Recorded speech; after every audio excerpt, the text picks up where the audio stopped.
I draw a lot of different things, but the one thing all my drawings have in common is they're created by the marks of my ink on the paper.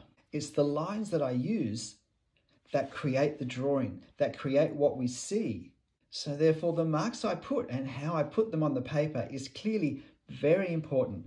And it doesn't matter whether I'm drawing something relatively simple and architectural and box-like, or whether it's the exact opposite of that and it's a very complex, busy, natural scene.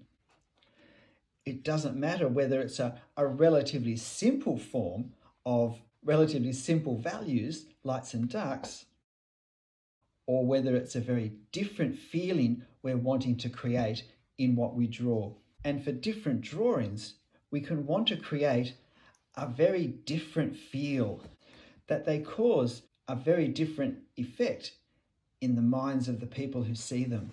They're not necessarily all drawn the same way, but they do create a certain sense of capturing something visually, which can be passed on through our lines to the people looking at our drawings. Clearly, the lines we put on the paper, we want them to be the best quality we can. We want them to really work well and work hard in creating our drawing. How do we make sure this happens? How can we avoid poor quality marks and lines and instead use ones that do create great visual impact and drama? But I want to start by asking you to do something, and that's at the end of this video, to go and get some of the drawings that you've done that you're not happy with and to look at them and reflect on the line work, reflect on the actual ink or pencil on the paper and the way it comes together, and work out, why am I not happy with this? Why in some way is it a poorer quality than I would like to have? It's important to reflect on that, because your answers to those questions will give you the direction you need to go in to improve the overall quality of your line work. In the second half of this, I'm actually going to say the more important parts. I'm going to start simply by outlining 8 types of poor line work. Poor technique I'm talking about. And if we draw lines in these ways, it's almost certainly in some way going to rob our drawings of the impact they might have otherwise. But there's more to good quality line work than simply not doing poor quality line work. And I'm going to suggest where good quality line work comes from, because it doesn't come from better line drawing techniques, as helpful as those are. But let me also tell you why in a video on poor quality line work, I'm actually talking to camera and I'm not drawing lines. And that's because the answer to good quality line work is in understanding. And I don't want you to be distracted by my drawing lines that are wobbly or in some way are obviously problematic lines. And to think that if you simply do what I suggest to overcome those technique issues, that you will end up with good quality line work. Because it's not that simple. There are a few fundamental issues that go way deeper than that really are the heart of what we're talking about, of what we're needing to learn if we're to produce drawings that have good quality line work. And these are the issues that have radically transformed my drawing. After I've run through these 8 poor line drawing techniques, I'll show you the difference between understanding these principles has made to my own drawing. The first issue is simply that we draw our lines too slowly. Now, we might think that slow is good because that means I'm being careful, but lines drawn slowly tend to have a certain problematic effect when we look at them. Firstly, they're often very thick because the slower we move the pen on the paper, the more time ink has to flow from the pen into the paper and even start to spread within the paper fibers, all of which ends up producing a very heavy, thick line. That also ends up being pretty much the same because it's the length of time the pen stays on the paper at any one point that determines how much ink gets in the paper. The only other thing, of course, is how much pressure we apply to it. So, of course, the second technique that produces poor quality lines is to draw too fast. And too fast invariably means inadequately controlled. So the angles aren't quite right. The lines don't necessarily start and stop in the right place. So there's maybe lots of little makeup lines to add, or there are lines that simply extend further than they should that we can't do anything about. If we go really fast, sometimes we can even lift off the paper or actually leave inadequate time for sufficient ink to flow into the paper. And therefore the line itself can appear patchy when that's not a helpful thing for whatever place that line has in our drawing. The third poor drawing technique for line quality is to draw with feathered lines. And by feathered lines, I mean instead of a nice continuous line, we draw lots of little lines that overlap. Called feathered because it gives the effect of feathers layered on top of each other.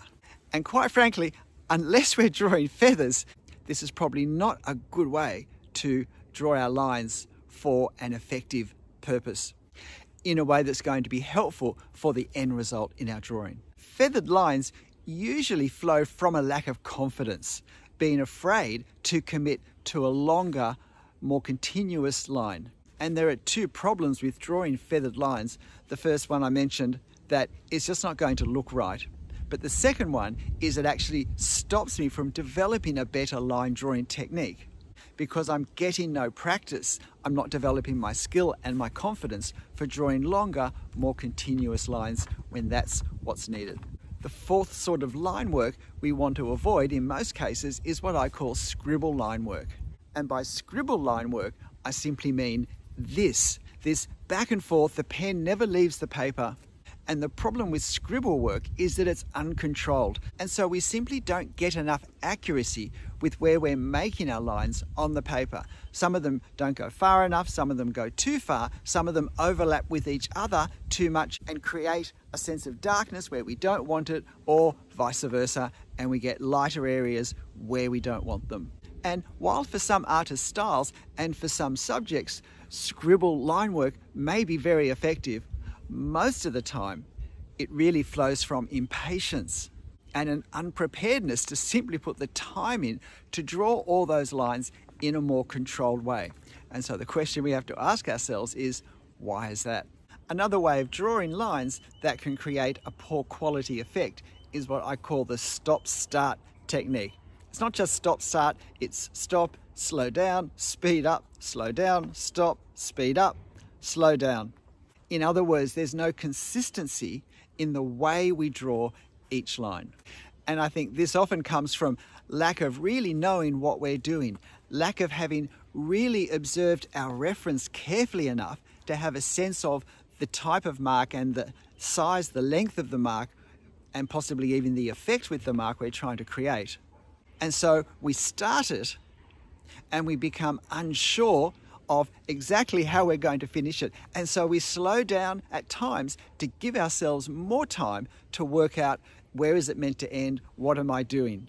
When that thinking needs to have taken place before the pen hits the paper.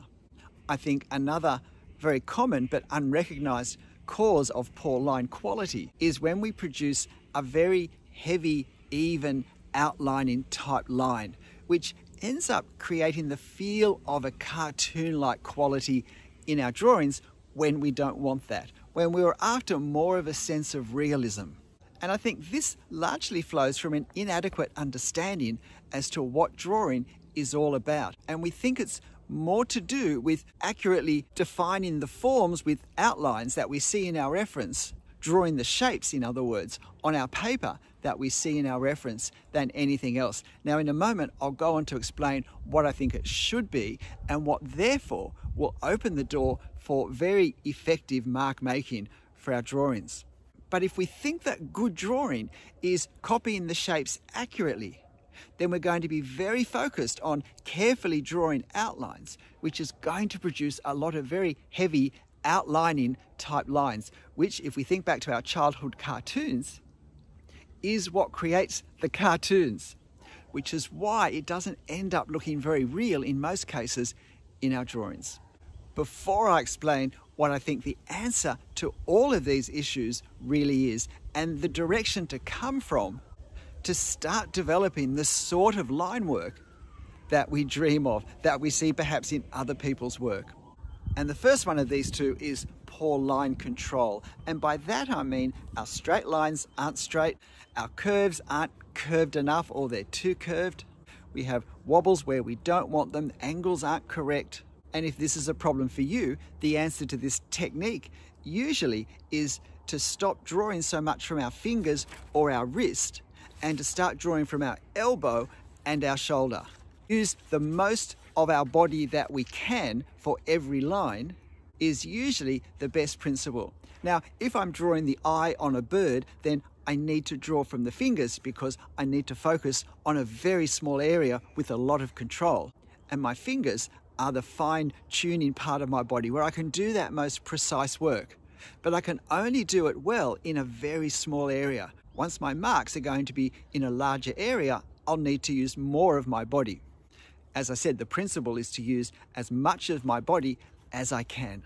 I see a lot of short lines that end up curving at the end, which is a telltale sign that whoever's drawn them has been resting on their wrist and drawing from the wrist. Because as you can see, as we draw, we start to pivot our wrist and we get a curve. Now, it wouldn't be that pronounced in our drawing because we'd recognize what was happening before then. But we start to get the hint of a curve quite easily without realizing it's what's happening at the time.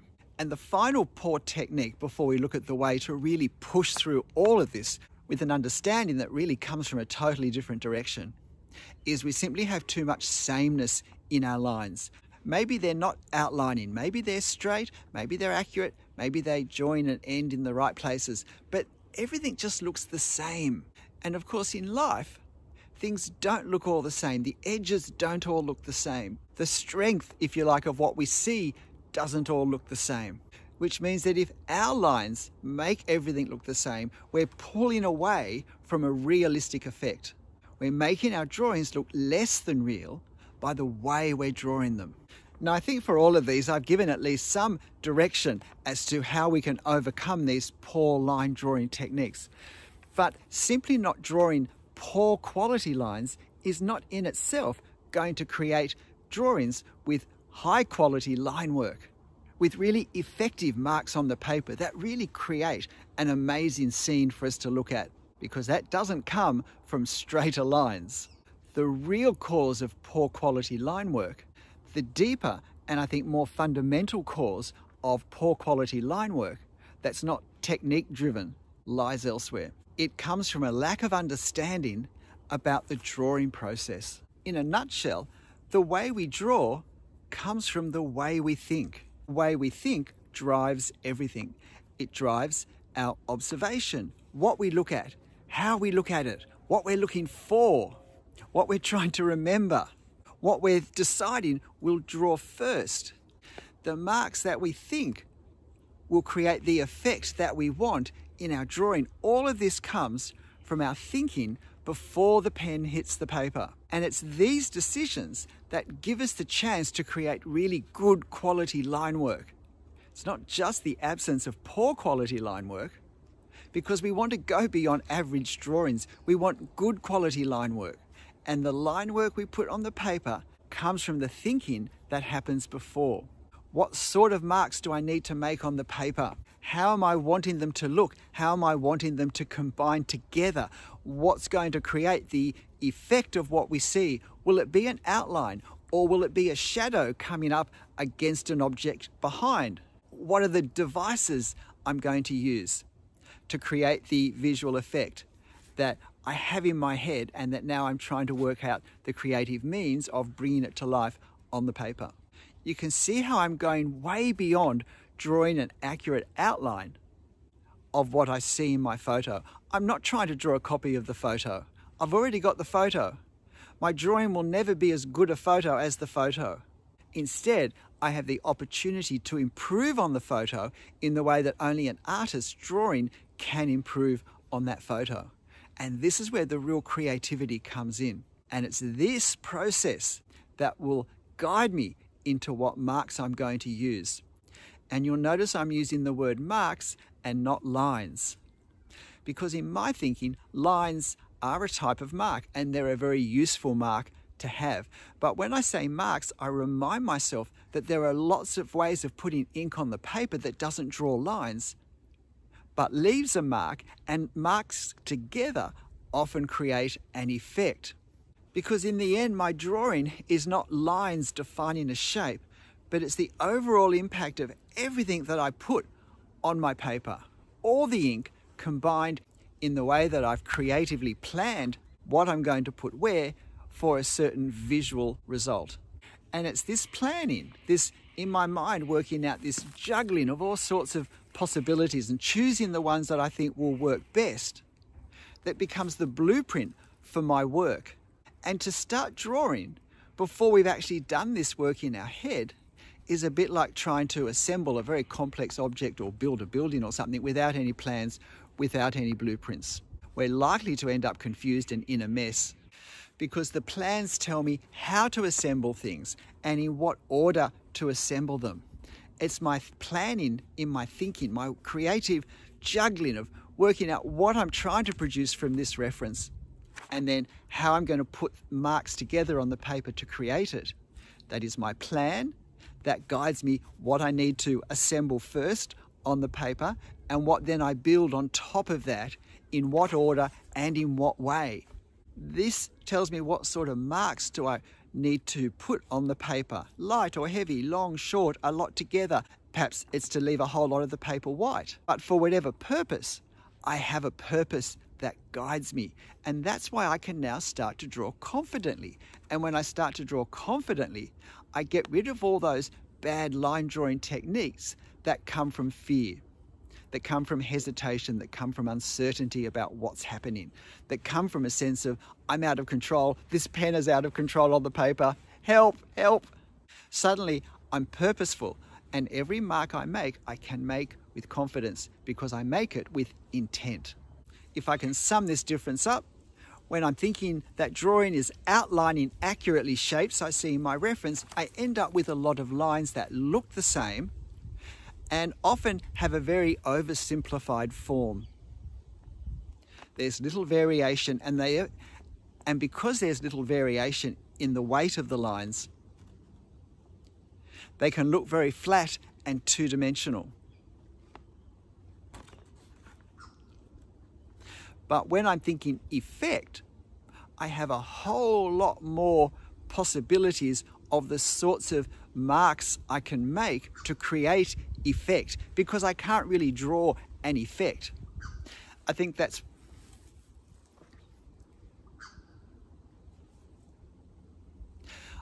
this is why trees often present such a problem, because if we have a focus on drawing outlining shapes, what do we do with all these leaves? We either try and draw all the leaves and get overwhelmed, or we try and create a pattern for the leaves, which probably looks even less realistic. Or we can say, visually, if I ignore what it is, if I pretend I've never seen a tree and don't know what this is, just visually, what's the effect of what I see with the sun, with the light and dark? What details can I make out? Often what we see ends up being the lights and the darks, the shadows. That creates the effect we see. And so when I draw, I use hatching to create these shadows and the light on the surface of the tree canopy. Now, I have a long playlist on drawing the effect of detail, not drawing the detail, which looks at many, many more examples besides trees, because this principle works for anything where there's a lot of detail involved.